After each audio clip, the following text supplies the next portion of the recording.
Hello, it's Melinda from Scrapbooking Craft. Come on tonight, whatever time you are watching this, to show you a present I made for Wendy Mason. She's a fellow Australian and she's having a birthday challenge. I'm sure it's a birthday challenge. It's a challenge anyway. I'll put a link in the description box to the challenge that she put up. You've still got plenty of time to enter, and this video will probably go up after she receives it. But there should be still plenty of time. So what I made Wendy was a jelly printed junk journal. Just new into jelly printing and still experimenting with layers and have more fails than good prints. But we are getting there. So this is actually, it's quite a big book actually. It's, let's do centimetres because we're in Australia. So it's 29 centimetres wide. It's basically about the size of an A4 sheet of paper, an 8x10 piece of paper, and I've just trimmed off probably about a centimetre or two off the side. Reason it's that size is this is actually made from a cardboard box. My daughter got something in the box, and I snaffled it for my craft. So what I did is I covered it with jelly prints on the front and the back. And then I actually went around it with some, to cover up all the edges and to seal it off nicely, some fabric tape. This is really wide fabric tape. You can sort of see the width here.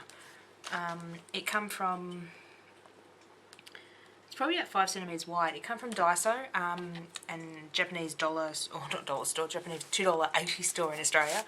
Got it a couple of years ago, so I haven't seen it there recently. But it's real fabric, and it was fabric tape, and it had the pink sort of leopard spot and the green leopard spot. So I didn't have enough to do the entire album, so I had to mix and match. So I sort of did 3 sides of the pink and the green. Also did on the spine as well. So this particular book, I'm only new into making junk journals, and sewing signatures is not my forte at the moment. I need a wee bit more practice. A lot more practice. A lot more practice, I'll put it that way. Me and sewing needles just don't have, we have arguments and we don't agree to each other. So what I did is, I call it the lazy binding method. So what I've actually done is put some signatures together, and if I can open up the first one, I can find it.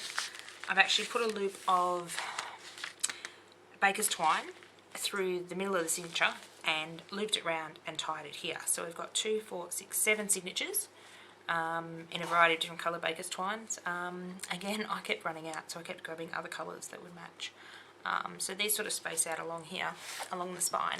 The advantage of this sort of binding is you can take out the pages. Traditionally a sewn-in binding, it's sewn in to stay. So there's pros and cons of doing the different sorts of binding. So I'll show you inside. So this is the inside cover. I'll have to keep moving the book over to show you. So a lot of these are my sort of first or second pull prints, or even my clean-up prints of when I've just got a little bit of paint left. I like those ones. So the idea of the book is you can leave them plain, you can add things to them. I haven't actually done the back of any of the prints, or a couple might be double-sided. I don't think any of them are double-sided. I don't tend to do a lot of double-sided prints because I tend to use a lot of my prints in collage. Now I'm starting to use them in junk journals. I possibly will start double-siding them, but I didn't do that for this video. So we've got the 6 signatures? 7 signatures. So I can't actually get any taller with my camera, so what I might do is just keep moving it across. I might stick it in the middle. You get a very good idea. So most of them are photocopy paper, just our normal photocopy paper is what I experiment on at the moment, and some are actually recycled papers, so I'll point out those when I come to it. So this is just playing around with our jelly print, some leaves and things from outside, some of my stencils. So this is just an order form for something or other I didn't use. It was my daughter's book toy voucher or something, toy catalogue or something. I didn't use the order form, didn't return the catalogue, so I decided to put it in my to-use box. So these smaller ones, what I've basically done is just folded the piece of paper in half and tucked half one side and half the other. So you see that's the other side of that one. To make the full-length pages, what I've actually done is a fake little spine. So I had some scraps of cardstock. So what I've done is just cut them to, I think this is 7.5 inches and about 1 inch on each side. And then what I've done is just taped the piece of paper to the piece of cardstock. It will give it a bit more stability being cardstock, and then I can get the full length pages. Otherwise this book would have been only about half the size. So there's lots of room for more experimenting, journaling.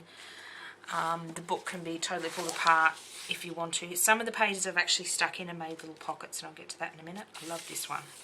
I love some of these more grungier prints where you pick up several different colours of I never clean my jelly plate. So often you get colours that are stuck on there, put some fresh paint on it and it brings it back up again. This one's one like this. It was very hardly any paint with the purple, then I put a bit of yellow or orange over the top. Another one with leaves. So feel free, Wendy, to use this as you please. You can take out the jelly prints and use it as something else. You can use it as a book. It's entirely up to you. It's a gift, so you can do it however you like. I love the texture of the paints. The paints I use are just cheap. They're $1 and $2 paints, or $2 and $3 paints that I can get at cheapy shops. So Kaisercraft I sometimes use. I've got a bunch of those left over from when I was had a scrapbook store. And I just used the cheap paints. I'd love to use some of the more expensive paints, but I'm just not fitting in my budget at the moment. And you can get really good effects. I'm actually finding some of the really dirt cheap paints are a lot thinner and actually mimic fluid acrylics because they're cheap and they're thin, so they work really well. So I'll point out some of those. So I've actually done some little pockets. These are a couple of envelopes that I've just sealed up the top of the envelope and slit there so we can poke different things in there. So there's 2 envelopes. Some more jelly printing. I've actually used some Bunnings. You'll know that in Australia, some Bunnings catalogues. This is some of just my wipe-off paper that I've had beautiful designs on it.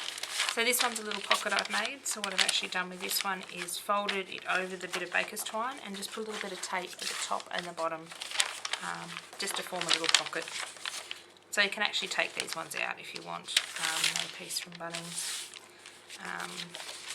Oh, I love this one. This one's got so much texture on it. There's another one here, a wipe-up print of the catalogue. So lots of different size pages. Another little pocket I made. This one's a double-sided pocket, so we've just got a little pocket in there, another one in there to put little bits in. So I'm going to leave all the pockets in that blank so Wendy can use it for whatever she likes.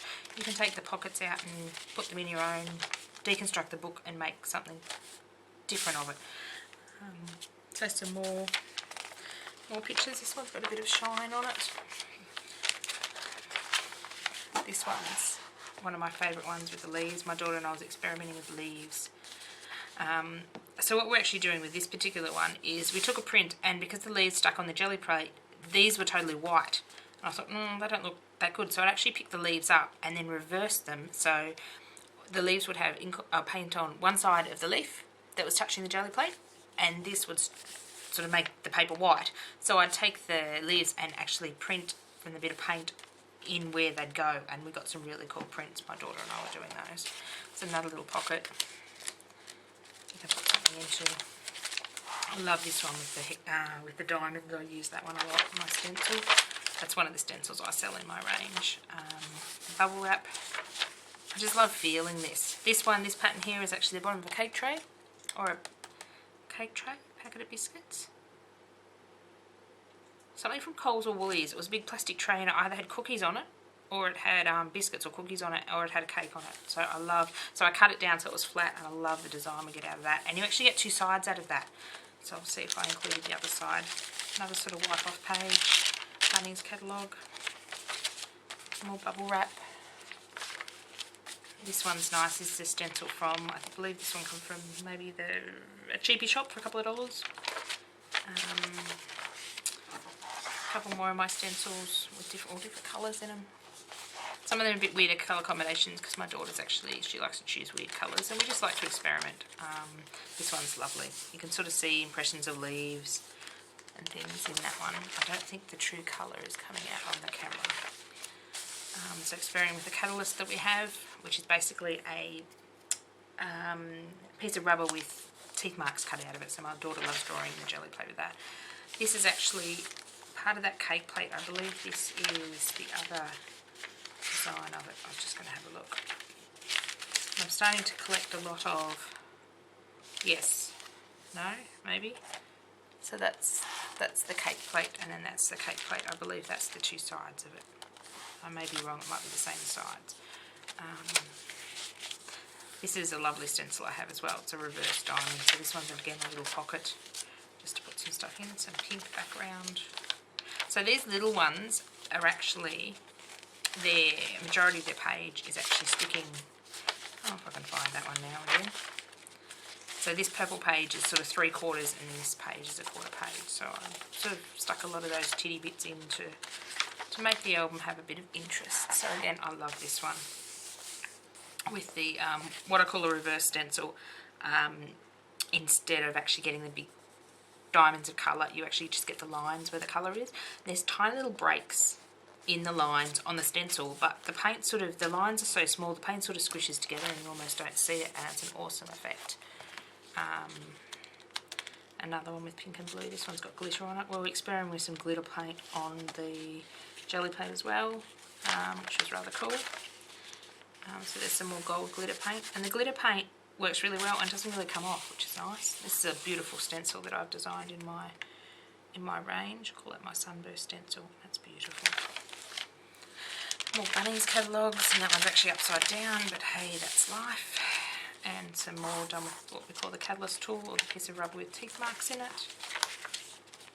And some more glitter, I don't know whether you can see that, with the glitter, and we'll come to the back page.